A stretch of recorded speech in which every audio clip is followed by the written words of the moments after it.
क्या आपको पता है इंसान खर्राटे क्यों मारता है?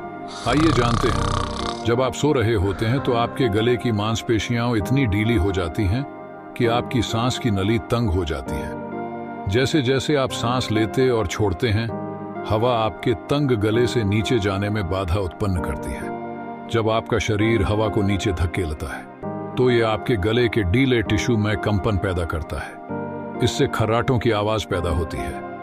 इससे शरीर को कोई नुकसान तो नहीं होता, परंतु तीव्र खर्राटे ऑक्सीजन की कमी का संकेत हो सकते हैं, जिससे उस व्यक्ति को दम घुटने जैसा एहसास होता है। ऐसी ही और वीडियोस को देखने के लिए इस चैनल को सब्सक्राइब करें।